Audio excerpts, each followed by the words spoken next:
Golden Heart sat quietly at the edge of the village, the soft sounds of the island filling the evening air.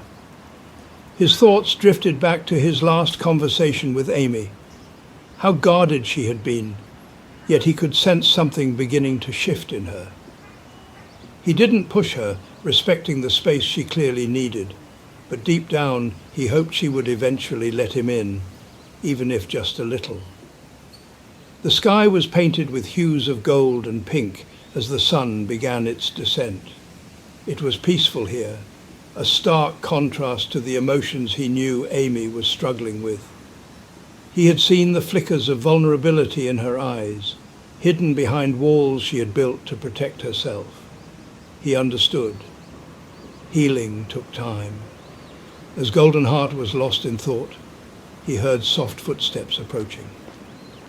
Turning his head slightly, he saw Amy in the distance, her usual confident stride, a bit more hesitant this time. She paused, as if debating whether to continue forward. For a moment she simply stood there, gazing at him from afar, before finally walking toward him with measured steps. She stopped a few feet away, crossing her arms as if to shield herself from an invisible force.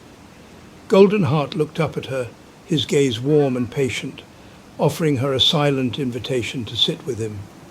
Without a word, Amy slowly lowered herself onto the grass beside him, though she kept her distance, as if not quite ready to bridge the gap between them.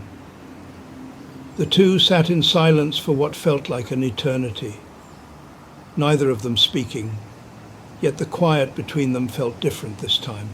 It wasn't uncomfortable or strained. It was almost peaceful. Amy's eyes flickered toward Golden Heart now and then, as if trying to gauge what he was thinking.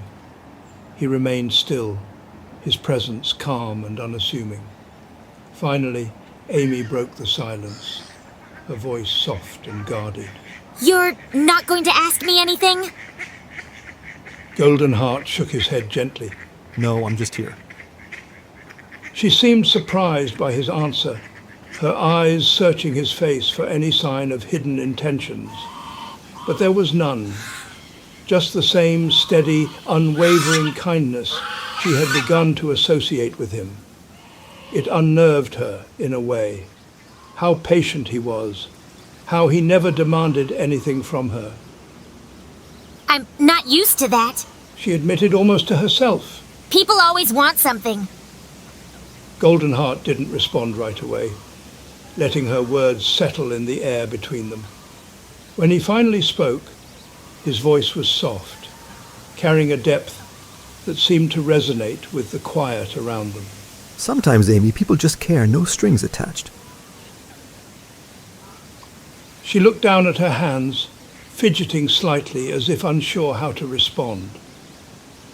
The weight of his words hung in the air, and she felt something inside her stir. It wasn't trust, not yet, but it was the faintest glimmer of understanding. He wasn't like the others who had come into her life and taken pieces of her. He wasn't here to ask for anything, not even her trust. For the first time in a long while, Amy felt a small sense of relief in someone's presence. She didn't have to put on a front, didn't have to constantly defend herself. Golden Heart was giving her the space to be herself, flaws and all, and that realization made her feel both vulnerable and oddly safe at the same time. The sun continued its slow descent, casting a warm golden light over them. Amy shifted slightly, still unsure of what to say or do, but instead of leaving like she had so many times before, she stayed, maybe just for a little longer. Golden Heart turned to her, offering a gentle smile. Whenever you're ready, Amy, I'll be here. She didn't respond, but a small part of her, buried deep beneath the walls she had built, believed him. And for now, that was enough.